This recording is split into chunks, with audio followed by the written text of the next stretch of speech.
कुछ साल पहले राहुल गांधी ने भरी संसद में भाजपा के लोगों को चुनौती देते हुए कहा था कि इस बार गुजरात में आपको हराएंगे। और जिस ढंग से, जिस भाव से और जिस मुद्रा में राहुल गांधी ने यह बात कही, उससे दो तरह की चीजें निकली थी। कुछ लोगों ने कहा कि ओवर कॉन्फिडेंट हो गए हैं, यूं ही बोल रहे हैं, मगर कुछ ने कहा कि राहुल गांधी का अब तक का करियर जैसा रहा है, ये कुछ भी बोलने वालों में से तो नहीं है। क्या इनके हाथ कुछ ऐसा लग गया है, कोई ऐसा सूत्र इन्होंने समझ लिया है जो इन्हें गुजरात जीतने और गुजरात में मोदी को हराने का दावा करने की शक्ति दे रहा है?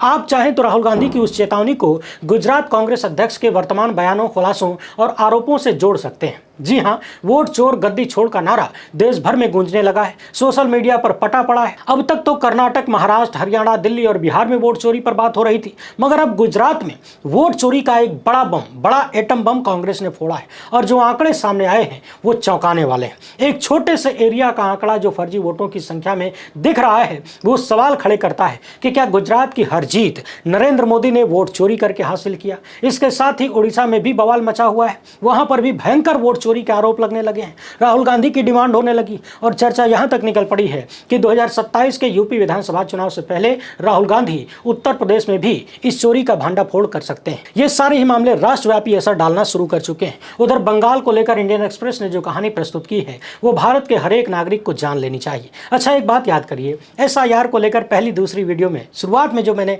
वीडियो बनाया था, उसमें कहा था कि सबका नंबर आएगा। ये सोचकर शांत मत रहिएगा बाकी लोग कि बिहार का नंबर आया है, बारी बारी सब आएंगे लपेटे में। और उसी के कुछ दिन बाद पता चला कि जिन जिन राज्यों में विधानसभा चुनाव होने वाले हैं, हर जगह यही SIR का फार्मूला अपनाया जाएगा। मगर अभी पश्चिम बंगाल से गरीबों, मुसलमानों और आम आदमी की जो समस्याएं सामने आई हैं, उस पर बात करना बेहद जरूरी है। इसलिए वीडियो को आखिर तक देखिएगा और टकटकी लगा के देखिएगा। हमारे संविधान निर्माताओं ने हमको, आपको जो सबसे बड़ा और महत्वपूर्ण अधिकार दिया है, उस अधिकार पर कथित हमला हो रहा है। क्योंकि ये नहीं बचा तो फिर कुछ भी नहीं बचेगा। इन वीडियोस को ज्यादा से ज्यादा शेयर करिए, क्योंकि गोदी मीडिया बात करेगा नहीं।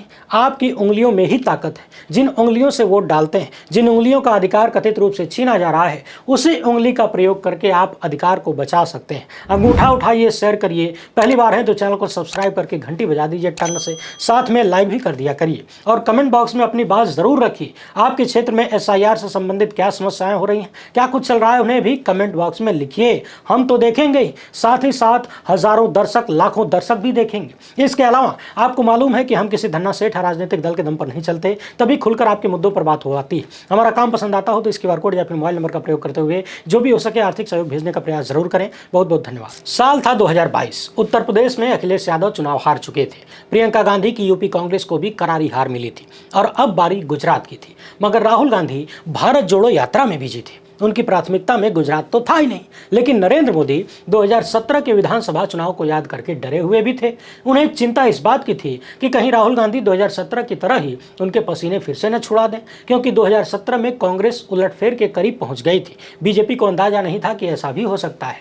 मतगणना के टाइम तो एक एक सीट के लिए मारामारी चल रही थी, लेकिन अंत में नरेंद्र मोदी जीत गए। कैसे जीते कोई नहीं जानता, मगर फाइनल नतीजे में बीजेपी को 99 सीटें मिली और कांग्रेस 77 पर अटक गई। मगर 2022 के चुनाव में कांग्रेस ने अलग स्ट्रेटजी अपनाई। राहुल गांधी चुनाव प्रचार के लिए गुजरात पहुंचे ही नहीं, उन्होंने भारत जोड़ो यात्रा पर फोकस बनाए रखा।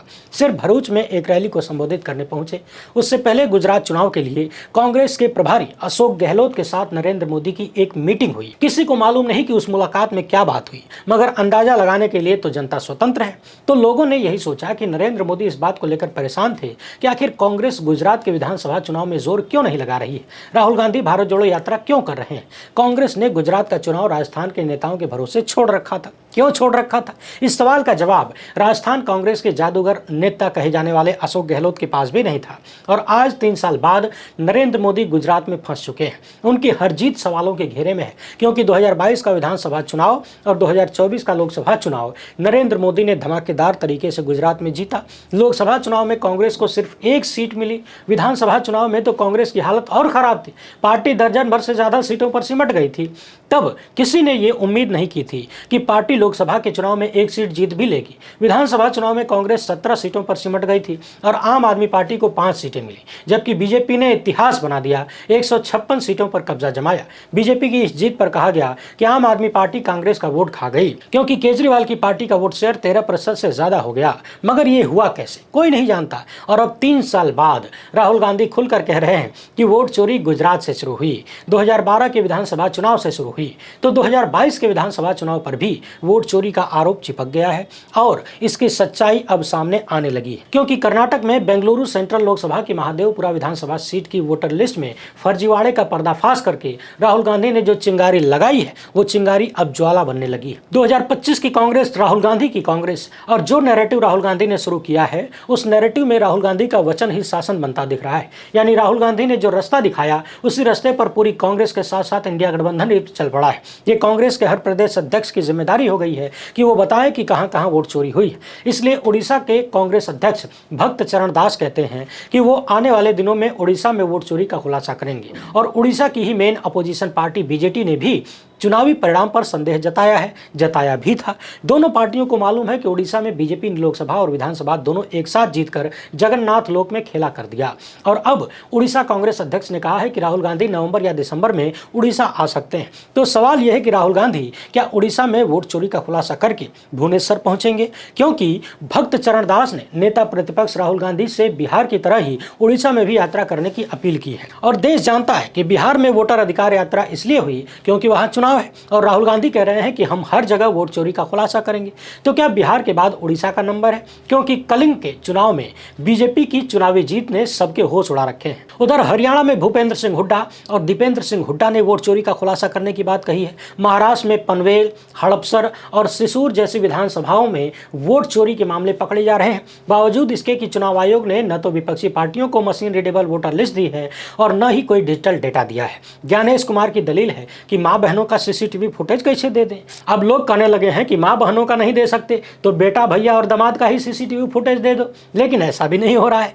यही नहीं, केरल के मुख्य चुनाव अधिकारी की दलील है कि वोटर लिस्ट बौद्धिक संपत्ति है, इसलिए दी नहीं जा सकती, जैसे इनकी बपौती हो। जबकि केरल की त्रिशूर लोकसभा सीट से बीजेपी के सांसद सुरेश गोपी जीते हैं और उनके चुनाव को लेकर कई सारे सवाल हैं। बावजूद इसके राहुल गांधी ने महादेवपुरा विधानसभा में फर्जीवाड़े का भंडाफोड़ कर दिया और इस सीट के फर्जीवाड़े को पकड़ने में 6 महीने का टाइम लगा। और अब गुजरात कांग्रेस ने नया आइटम बम फोड़ दिया है।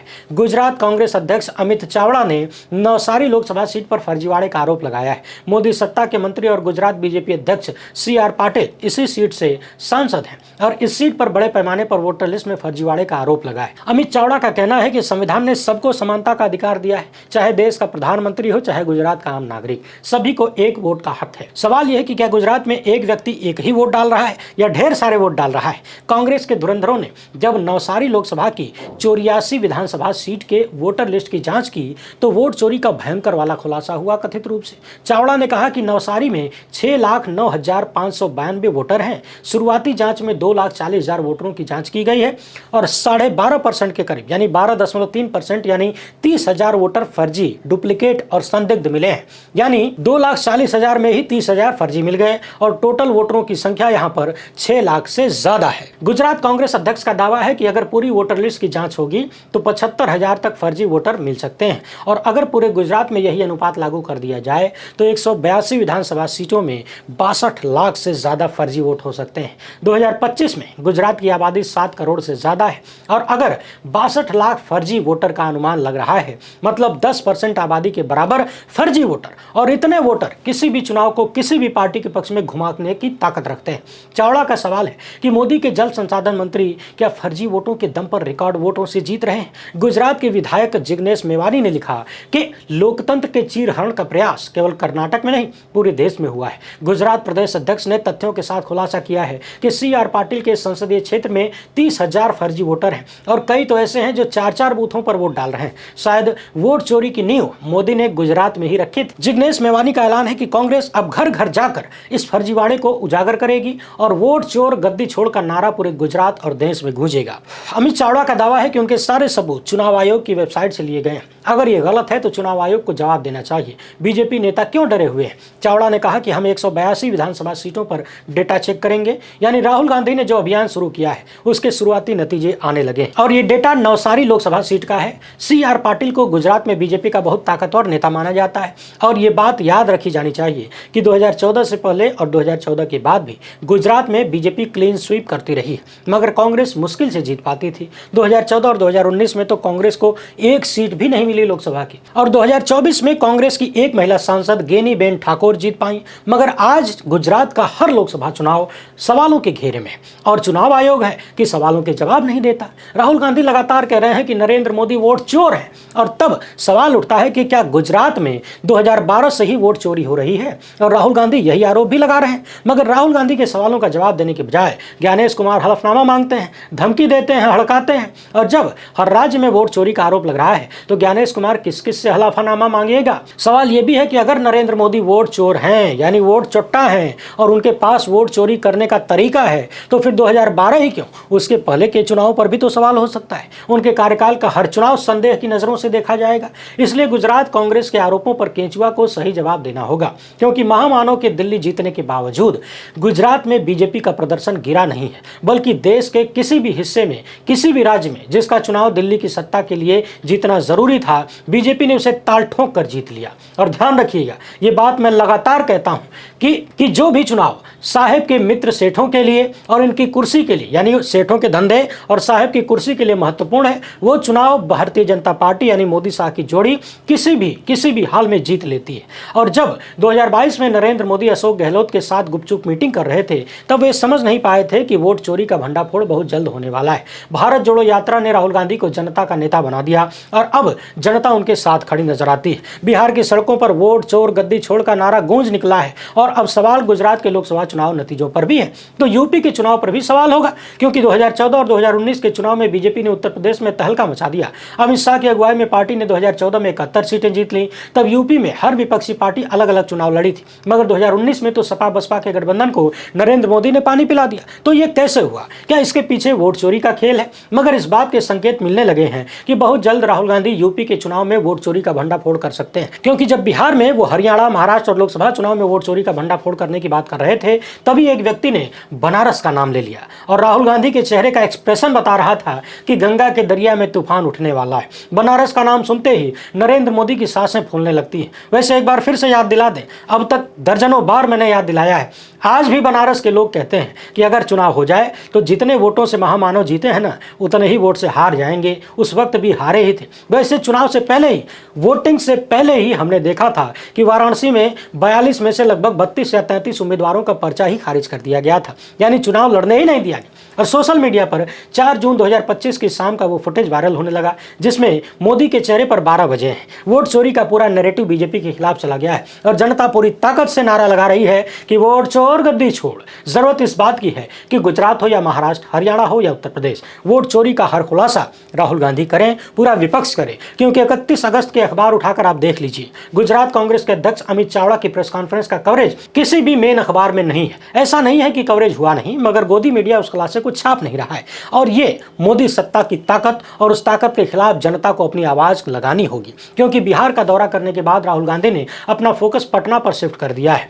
विपक्ष के दिग्गज नेता पटना पहुंचने वाले हैं और अखिलेश यादव ने कह दिया है कि ये 5000 साल के अन्याय का हिसाब करने की लड़ाई है। अवध को जीता है, अब मगध को जीतेंगे। बिहार कांग्रेस प्रभारी कृष्णा अल्लावरू ने कहा कि वोट अधिकार यात्रा का अगला चरण पटना में एक बड़ा मार्च होगा और विपक्ष जनता को यह बताएगा कि वोट चोरी से बनी सरकार कभी जनता की सेवा नहीं करेगी। दरअसल 1 सितंबर को राहुल गांधी की अगुवाई में पटना के गांधी मैदान में विपक्ष की पदयात्रा शुरू होगी। महात्मा गांधी की प्रतिमा पर माल्यार्पण के साथ शुरू हुई यात्रा अंबेडकर प्रतिमा पर समाप्त होगी और इस मार्च में राहुल गांधी, अखिलेश यादव, तेजस्वी यादव और इंडिया गठबंधन के दूसरे नेता शामिल होंगे। हालांकि ममता बनर्जी और अभिषेक बनर्जी इस यात्रा में शामिल नहीं होंगे, मगर ललितेश त्रिपाठी और यूसुफ पठान टीएमसी की ओर से इस यात्रा में हिस्सा लेंगे। बिहार में विपक्ष की पदयात्रा से पहले आरजेडी सांसद मनोज झा ने कहा कि वोट चोर गद्दी छोड़ का नारा सिर्फ बिहार नहीं बल्कि पूरे देश में लोकप्रिय हो जाना भारतीय लोकतंत्र के लिए शुभ संकेत नहीं है। बीजेपी के लिए यह नारा उसकी नैतिकता पर सवाल है, मानो चुनावी जीत जन समर्थन से नहीं बल्कि किसी और तरीके से मिली। ये नारा चुनाव आयोग के लिए भी गंभीर चुनौती है, क्योंकि यह संस्था जनता के विश्वास और निष्पक्षता की गारंटी मानी जाती रही है। और जब जनता को लगने लगे कि उनका वोट जनादेश में नहीं बदलता है तो लोकतंत्र कमजोर होता है। यह संकट पूरे चुनावी तंत्र और जनता के भरोसे का है। यह भरोसा न टूटे, इसकी पहल चुनाव आयोग को करनी होगी और उसमें भी भाजपा के प्रभाव से मुक्त होने की कोशिश दिखनी चाहिए। सवाल यह है कि इतनी नैतिकता ज्ञानेश कुमार में है क्या और इतनी हिम्मत है क्या? अगर होती तो सालों तक अमित शाह के एजेंडे पर काम करने के बाद वो मुख्य चुनाव आयुक्त बनते। और इन्हीं ज्ञानेश कुमार ने बिहार से लेकर बंगाल तक रायता फैला दिया है। बंगाल में एसआईआर की आहट ने कोहराम मचा दिया है। लोग सड़कों पर हैं, पंचायतों में हैं और कोर्ट में हलफनामे जमा कर रहे हैं। डर इस बात का है कि एसआईआर के बहाने उनका वोट छीन लिया जाएगा, उन्हें बांग्लादेश भेज दिया जाएगा। और ममता बनर्जी चिल्ला रही हैं कि एसआईआर दरअसल बैकडोर एनआरसी है। भाजपा कह रही है कि फर्जी वोटरों को हटाना जरूरी है और इसी जुबानी जंग में जनता के बीच भगदड़ मची। याद रखिए कि बिहार में एसआईआर ने 7 करोड़ 89 लाख से ज्यादा के वोटर लिस्ट को 7 करोड़ 24 लाख कर दिया है और अब बंगाल में भी यही तलवार लटक रही है। चुनाव आयोग ने जुलाई 2025 में राज्य के मुख्य सचिव और जिला निर्वाचन अधिकारियों को पत्र लिखकर वोटर लिस्ट में संशोधन की प्रक्रिया शुरू करने का ऐलान कर दिया था।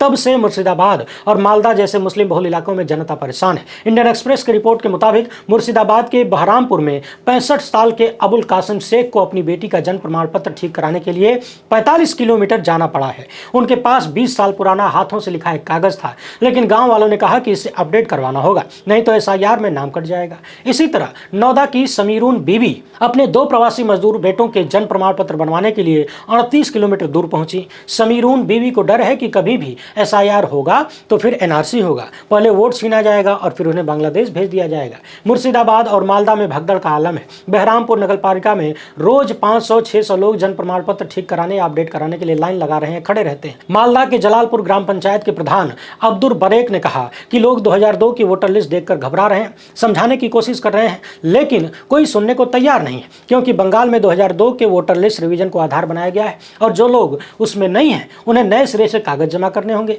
इसलिए डर के मारे लोग रात भर जागकर कागजात ठीक करवा रहे हैं। इस बीच बंगाल सरकार ने 29 जुलाई को एक नोटिफिकेशन जारी करके जन्म प्रमाण पत्रों के लिए स्पष्ट दिशा निर्देश जारी कर दिए हैं। नगर पालिकाओं में फॉर्म करेक्शन, कलेक्शन और डिलेड न्यू बर्थ सर्टिफिकेट के लिए अलग अलग काउंटर बनाए गए हैं, जहां अधिकारी दिन रात काम कर रहे हैं। ममता ने जिला अधिकारियों से कहा है कि कोई भी असली वोटर परेशान नहीं होना चाहिए।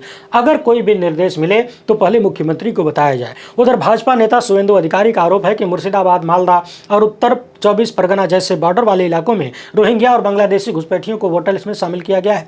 भाजपा नेता की दलील है कि 25 जुलाई के बाद जारी डोमिसाइल सर्टिफिकेट को एसआईआर में स्वीकार न किया जाए। दरअसल केंचुआ ने बंगाल में 2002 की वोटर लिस्ट को आधार बनाया है और 290 से ज्यादा विधानसभा सीटों की लिस्ट वेबसाइट पर डाल दी गई है, लेकिन कुछ सीटों पर लिस्ट अभी तक जारी नहीं हो पाई क्योंकि वो पढ़ने लायक नहीं है। बंगाल में आखिरी बार स्पेशल रिवीजन 2002 में हुआ था और अब 23 साल बाद फिर से वोटर लिस्ट को अपडेट करने का काम हो रहा है। 2002 में बंगाल में 4 करोड़ 70 लाख वोटर थे और जनवरी 2025 में 7 करोड़ 60 लाख हो गए।